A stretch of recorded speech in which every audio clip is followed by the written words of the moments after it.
Chapter 5, Lesson 1. Settling New England. What to know. Why did people start colonies in New England?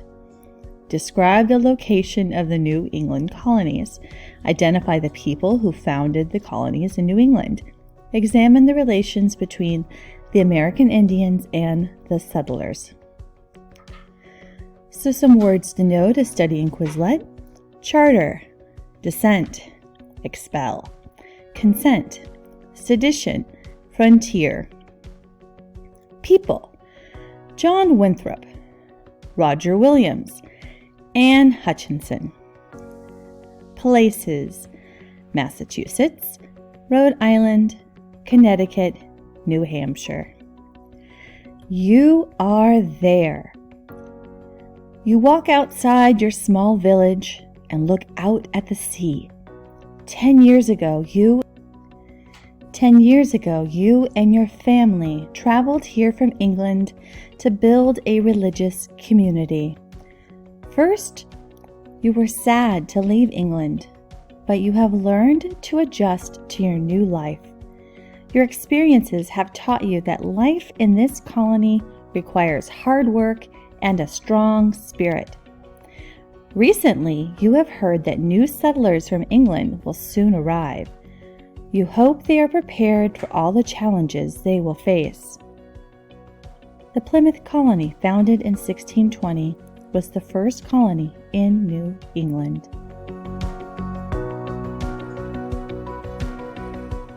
From 1630 to 1643, more than 20,000 Puritans, or separatists, left Europe to settle in New England.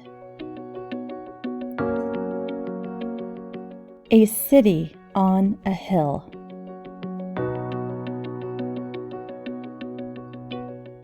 In 1628, a small group of settlers arrived in North America with a charter from the King of England.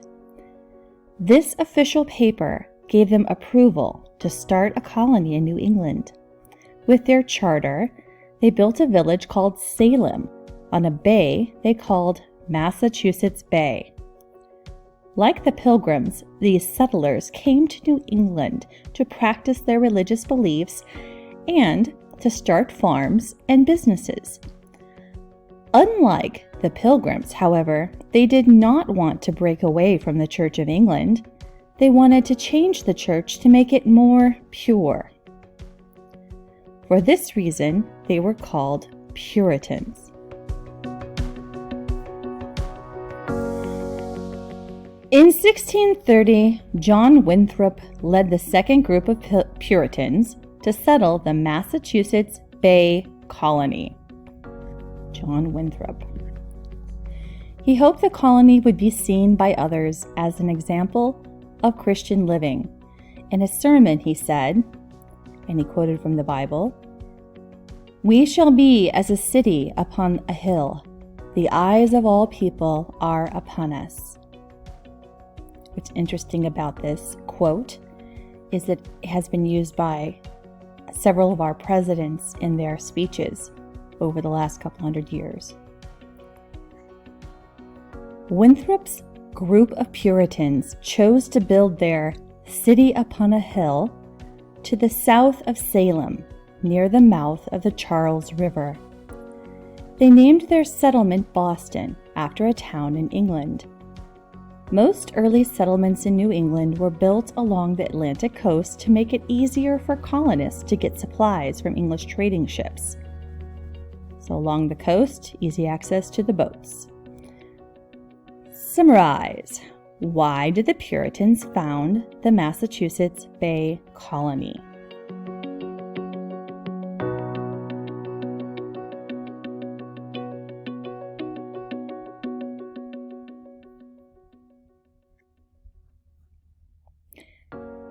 In your notes, please use the heading, New Ideas, New Settlements. And if you're going to turn it into a question, what are the new ideas? What are the new settlements? In 1630, John Winthrop was elected governor of the Massachusetts colony. He and the other Puritan leaders kept strict control over life in the colony in an effort to create the perfect society. They did not welcome people whose beliefs differed from their own because they thought that dissent or disagreement might hurt their colony. Some colonists did disagree with the Puritan leaders. One of those colonists was a minister in Salem named Roger Williams. He and his followers believed that their church should be separate from the colonial government and the strict rule of the Church of England. They also believed that Puritan leaders should not punish people for having different beliefs. Williams disagreed with Puritan leaders over the treatment of the Indians too. He argued that the settlers ought to live in peace with the Indians. Before long, Winthrop and the other Puritan leaders decided to punish Williams for his dissent, for his backtalk, his disagreement.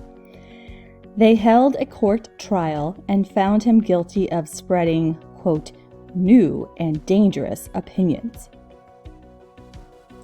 In 1635, the leaders voted to expel Williams, kick him out, which meant he had to leave Massachusetts. After Roger Williams was expelled from Massachusetts, the Narragansett Indians gave him shelter.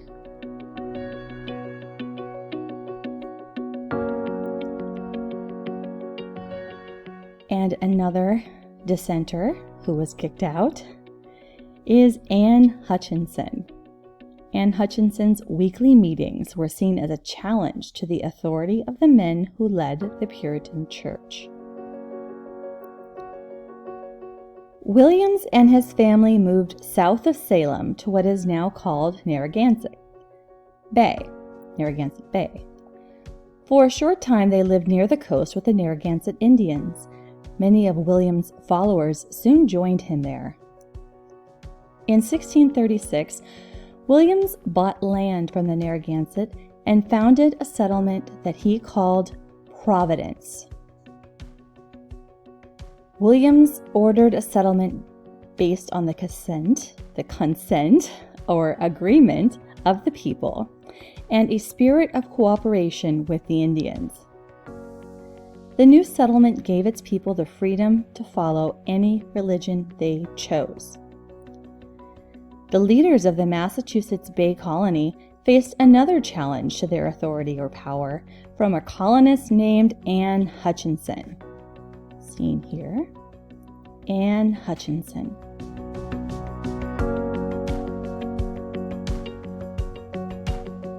Hutchinson questioned the teachings of the Puritan ministers and started holding popular religious meetings at her home. Hutchinson's actions angered many Puritan leaders. In 1637, they brought her to trial on charges of sedition, or speaking in ways that caused others to work against the government. Yikes. Hutchinson was found guilty and expelled, kicked out, from the colony. With her family and several followers, Hutchinson left to start a settlement on an island near Providence. That settlement later joined Williams Settlement under the charter that formed the colony of Rhode Island in 1647. Why did Roger Williams wish to start a new settlement?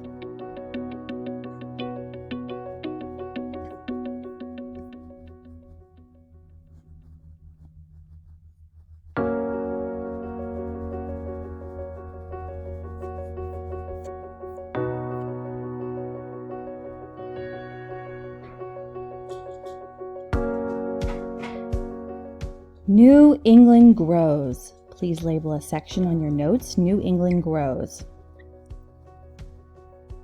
And you could turn that into a question. What caused New England to grow? Other settlers moved away from Massachusetts to find better farmland. They left the poor, rocky soil of coastal New England for the fertile Connecticut River Valley to the west.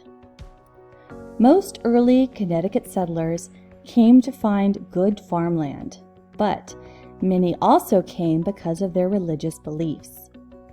One such settler was a Puritan minister named Thomas Hooker. He left Massachusetts because he disagreed with the way its leaders ruled. Hooker and his followers founded the settlement of Hartford. In 1636, Hartford and other nearby settlements became part of the colony of Connecticut. In 1639, the leaders of the Connecticut colony wrote the Fundamental Orders, a plan of government. These orders allowed voters to elect their leaders. However, the only people who could vote were white men who owned land. Other colonists looking for economic, money-making opportunities moved north of Massachusetts. In 1623, a Scottish settler named David Thompson set out with a group to establish the fishing settlement near the mouth of a river. In 1679, this settlement, later known as Portsmouth, joined with others in the area to form the colony of New Hampshire. So what caused farmers to settle in the Connecticut River Valley? Also take a look.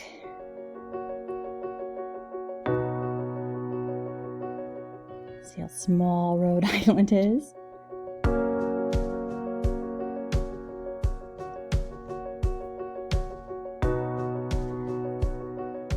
Isn't that beautiful?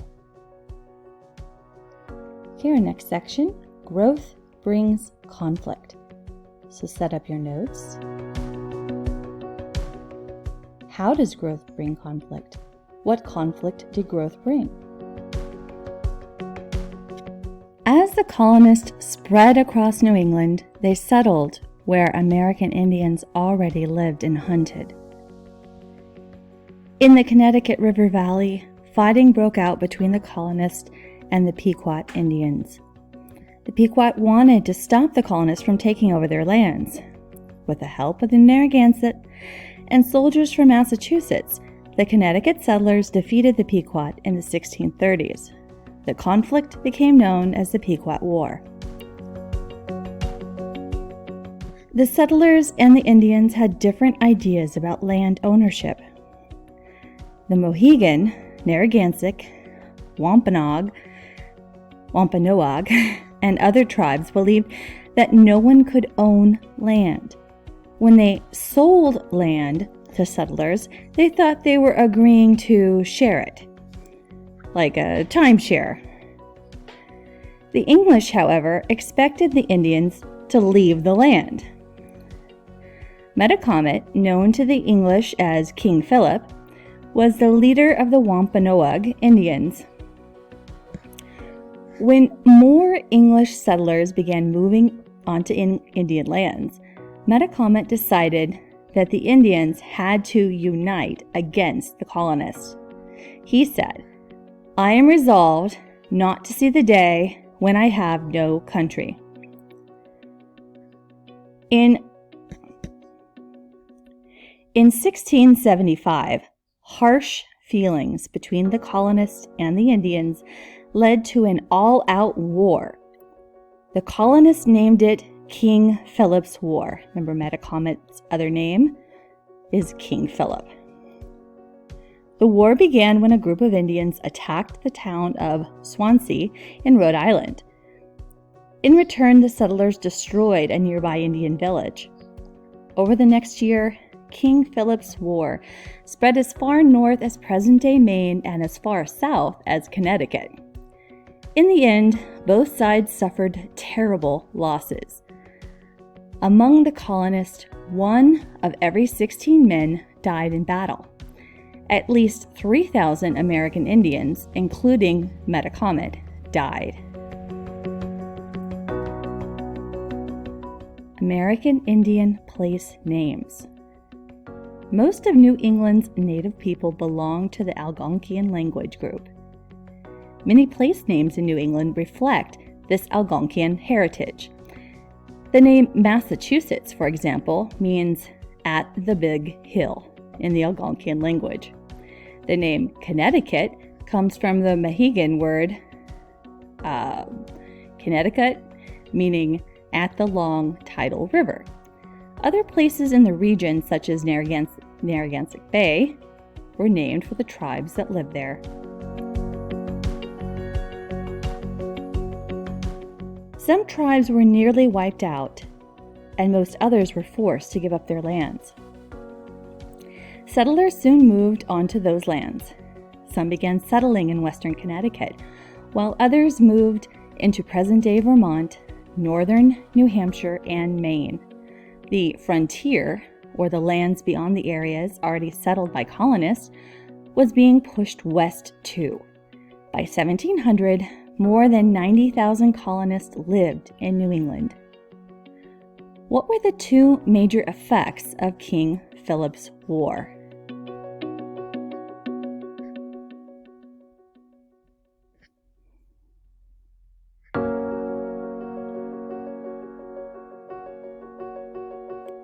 Summary. English settlers came to New England and built colonies along the Atlantic coast. Many lived by their religious beliefs. Over time, more settlers arrived, forcing American Indians to leave their lands. In review, questions to work on for group discussion. Number 1, why did people start colonies in New England? 2, use the word descent in a sentence about Roger Williams or Anne Hutchinson. 3, how did the physical features of New England affect colonists' decisions about where to settle? Critical thinking. Why do you think the leaders of the Massachusetts Bay Colony forced out colonists who disagreed with their rule?